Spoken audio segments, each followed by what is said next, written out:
Hey, how's it going today, guys? Jonathan Stringer here, coming back to you guys from my apartment living room. I know, super fancy, but wanted to kind of get back into things. Haven't done a video for a couple of days, and the last one I did got cut short because I was having some technical difficulties. So kind of rough couple days these last few days, and then today told myself all day, I was like, hey, I'm doing a video, I'm gonna hop on, and keep with my consistency. Hey guys, 1 second. Actually, my heater just kicked on, and that's pretty loud. It might actually be giving you guys a hard time, so let me turn that off.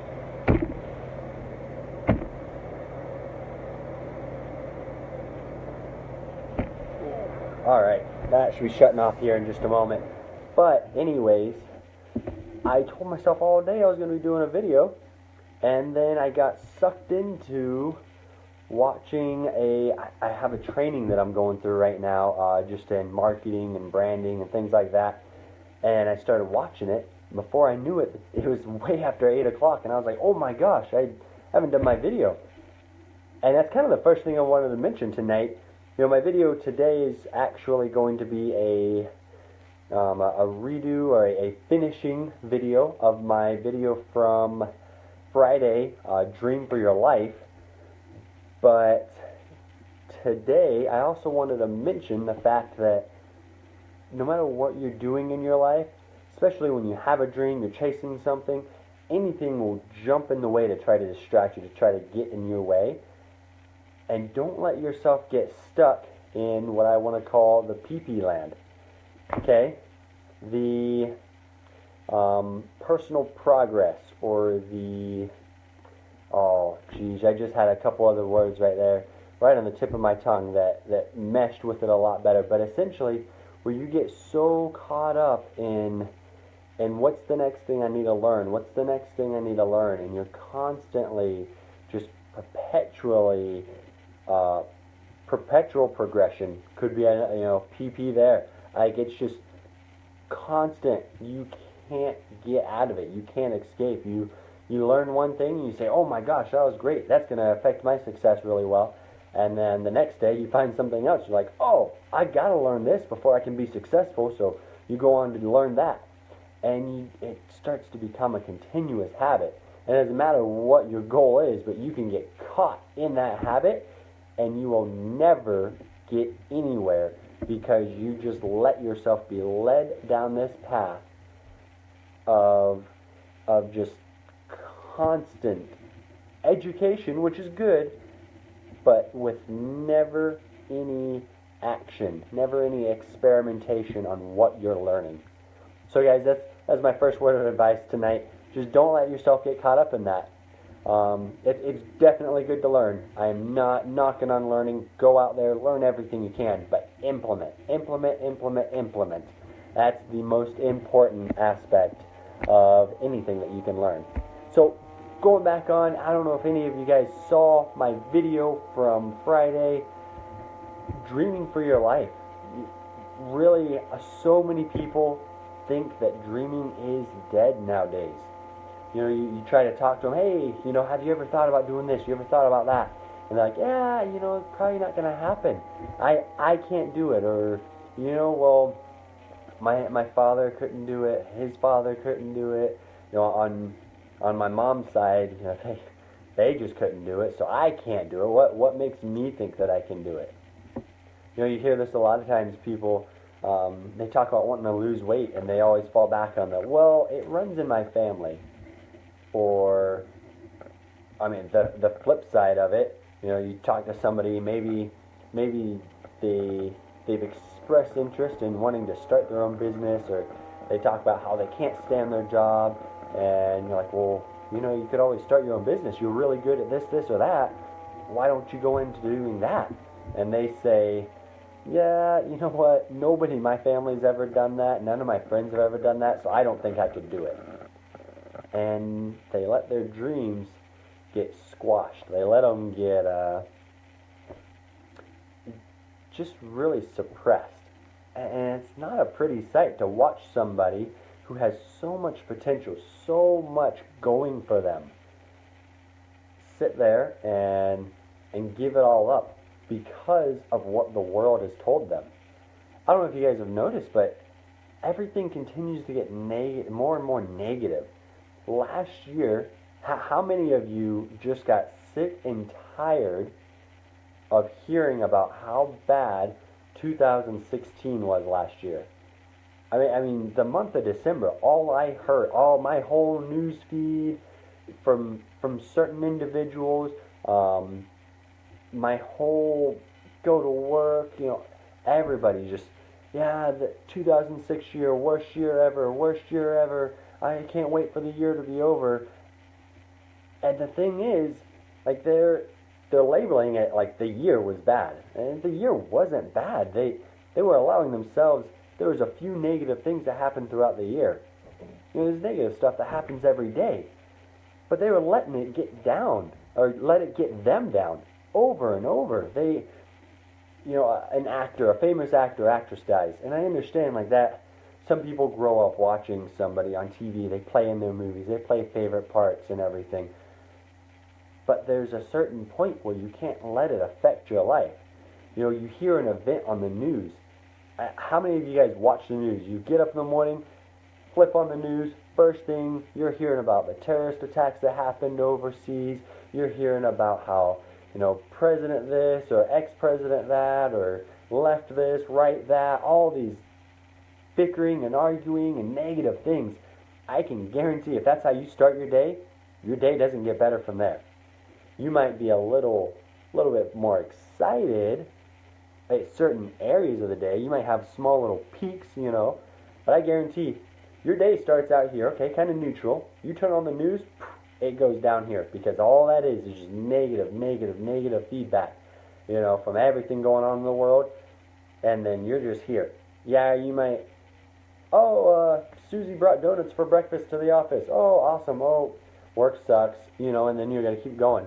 All of a sudden it's lunchtime. You're like, hallelujah, lunch. Okay, you get that little spike again. Then all of a sudden you get in there and all the microwaves are taken, so you can't heat up your food on time, so then you're late getting back from lunch, and your day just from there gets progressively worse. So many things that we allow just to steal our fire, steal the dreams within us. And we can't allow it to happen. Growing up, we had it happen so many times, I'm sure. If you look at your life now, you're where you are because of your past experiences. How many of you, when you were growing up, had dreams to do something huge, something enormous? You were like, you know what, I'm going to cure world hunger. I'm going to become the next president. I'm going to be a millionaire, a billionaire. I'm going to do this. Do whatever it is. To you, it was the biggest, grandest, most amazing thing in the world. And are you doing it today? If you're not, why aren't you? What's holding you back? What made you be so excited as a kid that you could just lose it now? I want you to imagine, okay? Anybody who's on my last video for this heard this analogy, but I want you to imagine right now that you're a kid, you're going to school, it's your first grade year, teachers are talking about careers and thinking about the future and what you could maybe do, things that you want to grow up to be. Okay, now a lot of us, we're writing down, I want to be a doctor, I want to be an astronaut, I want to be this, I want to be that. Well, you go home, okay, put yourself in this position, you go home, you're running home, you're so excited for this assignment. The teacher said, hey, I want you to go home, research what career you want, and come back and you're going to present it in front of the class. And you get home, you burst through that door, you go in, you tell your mom, like, oh my gosh, I can't wait to learn about this. And you start going on the internet and you're looking it up, you're pulling up books, you're pulling your mom out the door, hey, we got to run to the library, we got to go to the library, I need this book. And you go there and you get the book and you find 2 other books just like it, and you're so excited. You're looking at all this stuff, you're looking at all these videos, you're going on YouTube, and you're just so pumped out of your mind. You go to school the next day on a high. You don't walk to school, you're floating. You're just floating on a cloud all the way to school. You walk in that room, you sit down in the chair, the desk is levitating because you're just that stoked to give your presentation. The teacher's going down the list and you're just, your name, maybe your last name starts with T, and so you're sitting there like, oh my gosh, like I want to give my presentation, come on, come on, come on. Finally the teacher calls your name and you jump up out of your seat and you run up to the front of the classroom. You give your whole presentation about how amazing this job is going to be or how amazing your dream is going to be, and you're just so ecstatic. All of a sudden you finish and you're getting ready just to hear everybody be like, oh, that's so cool. When all of a sudden the class bully stands up and he points a finger at you and he says, that's stupid. That is dumb. You could never accomplish that. Wow, I can't believe you were so excited to do something so dumb. And all of a sudden, you're sitting up there and you just get that knot right in your stomach.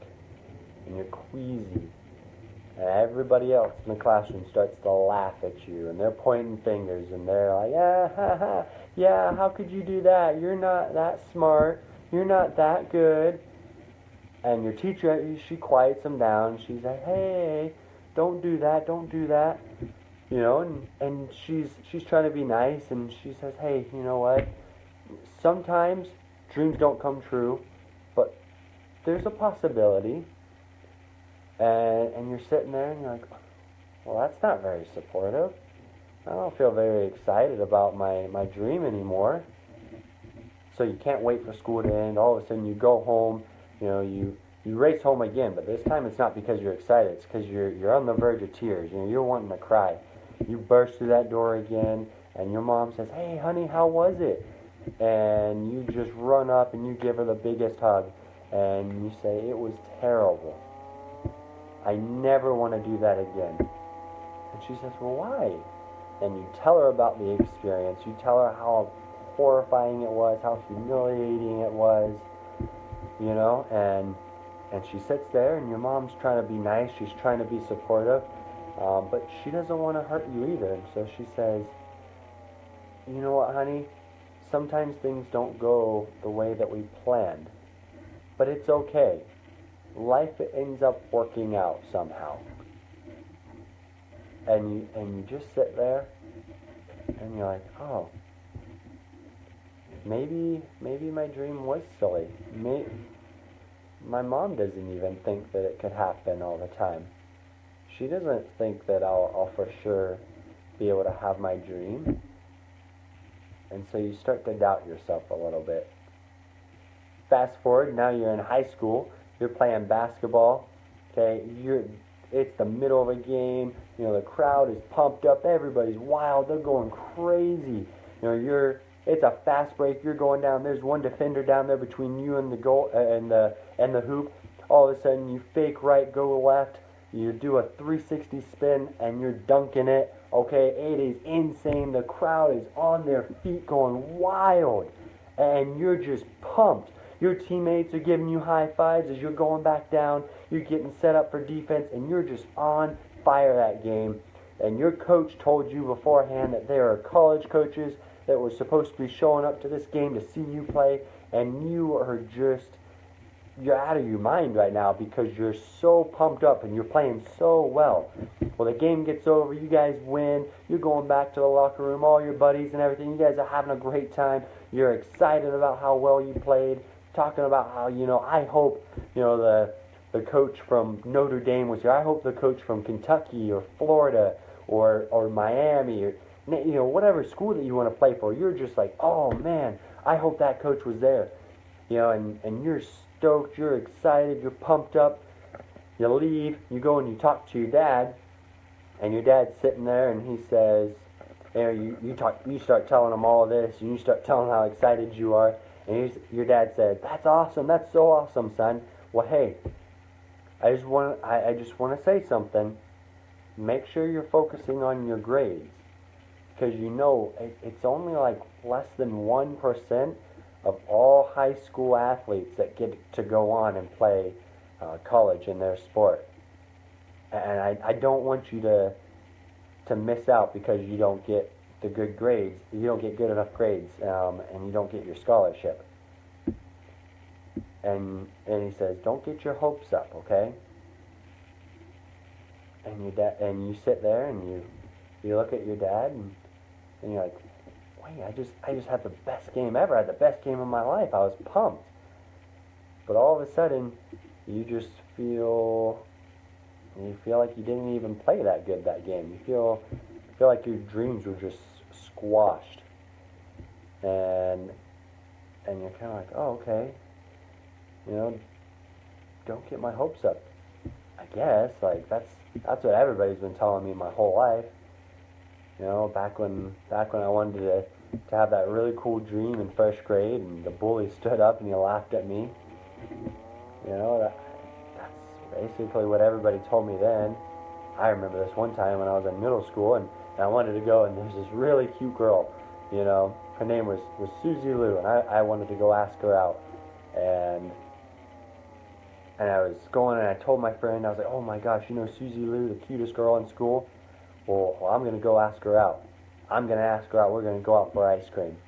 And your best friend looked at you and he said, hey, dude, don't get your hopes up. You know, she didn't even go out with Nick in the class. And everybody knows that Nick is the guy that all the girls want to go out with. So don't get your hopes up. And so you didn't even ask. Don't get your hopes up has been the story of your whole life. And because of that, that's where you are now. How many times have we allowed the phrase, don't get your hopes up, to get in our way, to stop us from reaching out and becoming everything that we could be? We have potential that we can't even imagine at this time. You're sitting there, you're thinking, yeah, that's what everybody tells me. But it's true. If you were to look within yourself, okay? If any of you guys saw my video on the Lion King, the lessons that you can learn from Lion King, in there, I talked about how Simba, you know, he's looking down to that water, he's looking at his reflection, all he sees is himself. Okay, it took somebody else to point it out to him. But if he looked hard enough, if he looked deep enough within himself, he saw who he really was. He saw his potential. He saw the king inside him. He saw his father inside of him. And it's the same thing with you and I. So many times we look at ourselves, we look in the mirror, and we say, it's just me. I'm just average. I'm nothing big. I'm nothing great. And that's such a lie. That couldn't be the furthest from the truth. Because if you were to really take the time to dig and to search within you, you would find out that you have something that is just waiting to get out. You have something that wants so badly to escape and to be able to propel you forward to a monumental success that all of a sudden you would feel a fire burning within you, and you would stop at nothing to accomplish it. You would be relentless to accomplish your potential because you would know how big of an effect you could have on the world. You know, and I can't tell you what that dream is because it's different for everybody. For some people, it's going out and teaching. For other people, it's helping people rise from their circumstances. For others, they want to go out and they want to have a certain job. They want to have a certain level of income. Others want to be great parents, you know, and still others have dreams that I couldn't even describe because that's the magic about a dream, is that it's something that may not have ever been done before. And that's what brings it about. Can you imagine if somebody back in Henry Ford's time would have tried to really convey the meaning of the average person having a car? Can you imagine going back before the Wright brothers and trying to go to the average person on the street and saying, oh my gosh, you know what, someday we're going to be flying these huge metal objects, they're going to have jet engines in them, and they're going to be flying over the sky hundreds of miles per hour, you know, miles in the air. They would have looked at you like you were crazy. They would have said, hey, you know what, we need to go lock you up in the loony bin. You may have a dream that's that big, that's that important to the world, and you're letting it be suppressed because you're being lied to by everybody when they tell you don't get your hopes up. Don't let that happen. Don't let other people's negativity and other people's lack of belief in themselves hurt you and your potential.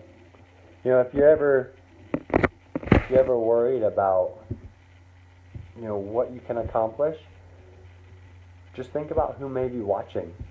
You may not even know it, and there'll be people looking up to you. You may be sitting there thinking, you know what, nobody looks up to me. I'm an average guy. I don't really have anybody that sees me as their idol. Nobody's ever come up to me and said, hey, you know what, I look up to you. But the thing is, usually the people that impact the most don't know everybody they've impacted. They don't know all of the countless lives that they've impacted. Not because of necessarily their direct sitting down one-on-one having a conversation with them, but because of something they did that expanded far beyond their reach. I'm sure you've heard of the ripple effect. And when you're chasing your dream, your ripple, okay, it starts out as a giant wave when you're chasing your dream, when you're allowing yourself to reach outside your comfort zone and chase after your potential. And as that wave goes, it starts to affect more and more and more, just as far out as you can possibly imagine. And you may not even realize how much effect that you're having on somebody's life. There may be somebody that because of what you say or because of what you do goes on to be, you know, the next great leader, the next great inventor. Maybe because of something that you do or you say, maybe because you look at somebody and you smile at them, it makes them think twice about taking their life. Maybe because you say hi to somebody and you compliment something about them. As simple as, hey, you know what, that's a great jacket you got on. That's a great shirt. You look really great this morning.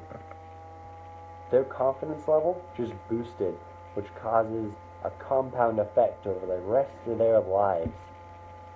That they went from being just a normal, ordinary person who didn't think they had any significance to going on to be somebody who impacts thousands of others. You have so much power within yourself, and when you dream, when you focus on your dreams and your aspirations, that outreach is ginormous. And I can't even explain the magnitude of what it would look like if everybody was really focused on their dream, if everybody was really, you know, just trying to accomplish their dreams. I mean, I guess just to kind of go through the ripple effect, you know, if to look at it in this way, think about Mike, okay? Mike's a guy who works at the local office, and he's in a cubicle, and he goes in every day, and he just kind of goes through his work. You know, he's punching in numbers. He's got his normal picture up with his wife, maybe a couple pictures. Maybe he's, you know, got some kids, and he's just sitting there going through his normal life, punching in numbers, punching in data, and nothing really exciting goes on in Mike's life. Well, Mike goes home, and he decides, you know what, I've got to do something different. Life just isn't exciting. It's not fun. Not that I hate my life, but I'm missing something, and I can feel it deep within me. And he does some soul searching, you know, and he thinks about it for a while. And after a little bit, he realizes that he's got a dream that he's always just kind of pushed aside. Every time it's come up to the front, he said, not now. I don't have time. You know, I don't have the resources. I don't have the brains. I don't have the money. I don't have fill in the blank. I mean, we've all said it before.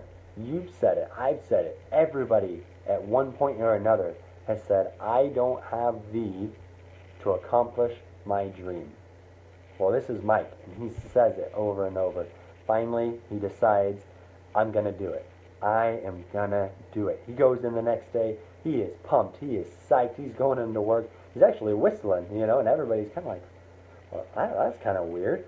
And all of a sudden, there's a guy, he's sitting next to Mike, and he's like, hey Mike, what's going on? There's something different about you. I don't typically see you like this. And Mike says, you know what? I'm chasing my dream. I'm going for it. I can't wait. And all of a sudden, the guy next to Mike, he's like, really? Wow. I didn't think you would ever chase it. He doesn't say this because, he doesn't want to be mean to Mike, but he says, I didn't think you would ever chase a dream. That just didn't seem like something that you would do. And he sits there. His name is John, by the way. John's sitting in the cubicle next to Mike. And he starts to sit there, and he sits back in his chair, and he thinks about it. And he's like, Mike can chase his dream. Well, what about me? What can I accomplish? What can I do? So Johnny, he leans over the cubicle to Mike, and he says, hey, Mike, you're really chasing your dream. He's like, yeah, I'm going for it. I'm stoked. I can't wait. I've told you about it before, but I'm ready. I'm doing this. So John says, hey, you want to know what? I'm going to chase mine too. And Mike goes, no way. You mean the restaurant you wanted to open? And John's like, yeah, the restaurant. I've always wanted to do this. My wife and I, ever since we were young, when we first got engaged, we thought it would be awesome to open a restaurant. And Mike is just so supportive. And John says, I'm so glad that you're supportive because my whole life, nobody in my family ever has. It's just been my wife and I. We've always had this dream, but every time we bring it up to anybody, they say, you guys can't do that. You guys don't want to take that risk. You've got a family, to start thinking about. You can't do that. John's like, my father-in-law, he said, hey, you got to take care of my daughter. So if you mess up, she's coming back. I'm not going to let you just take her down a path, that she can't get food because you can't run a restaurant.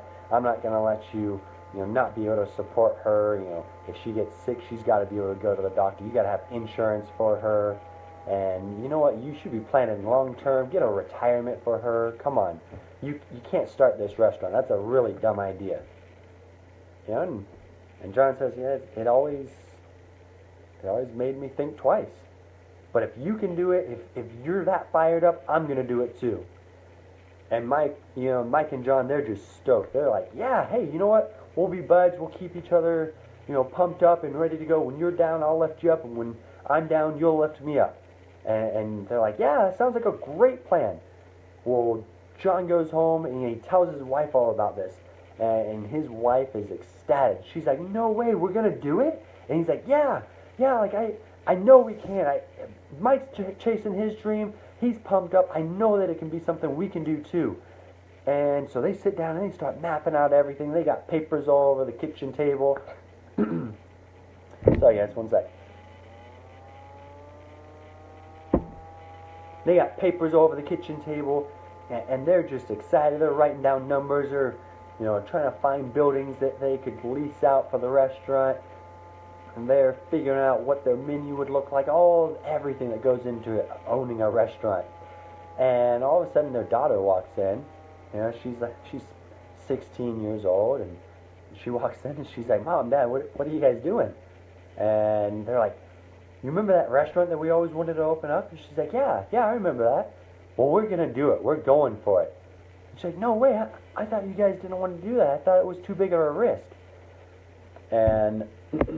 And John looks at his daughter and he says, I learned something today. And he says, to be honest, I had given up on my dream. But I realize now that I never should have. Because dreams are what gives life to us. Honey, never give up on your dream. And she's, you know, John's daughter is kind of taken back. She's like, wow, Dad's a whole different person. And she goes to school the next day, and she's been thinking about this, and the thought keeps going back through her head. Dreams are what brings us to life. Never give up on your dream. And that thought just over and over the whole day. Well, it gets to the end of the day, and she realizes that she's got a dream of her own. And she's like, I'm going after my dream. And I know what my dream is. And she sits down and she starts mapping out a plan. Her dream is to do a fundraiser for kids who had strokes. She wants to raise awareness for it, and she wants to be able to help fund, medical needs that they may have if their parents can't fund it for themselves. She says, well, if my dad can chase his dreams, I can too. And because of this project that she goes on to do, she affects thousands of children's lives. She saves thousands of lives. And even more lives, she helps improve because she was able to raise that awareness on all aspects. All because Mike went home and decided he was going to chase his dream. What was that? Three levels away. Mike to John, not even two. A couple levels away. And because of what Mike did, because his ambition, because his determination to chase his dream, he indirectly just affected thousands of lives. He saved thousands of lives and helped countless number of children be able to not suffer the effects of an ignorant generation on children's strokes. And that's the way that your dream can be as well. You may not go out and directly affect hundreds and thousands of lives, but because of what you do, will set something in motion that will blow you away if you were to ever be able to look back at the magnitude of everything that had happened. All because you made that choice to chase your dream. I hope you guys never lose sight of your dream. Never lose that passion that drives you to it. Never lose the burning in your heart. Remember that dreams are what gives you life, and you can never give up on them. Thanks for hanging out with me tonight, guys. Hope you have a great night. Hope you got some value from this. If you did, again, just like it, share it. Just let me know. You guys have a great night.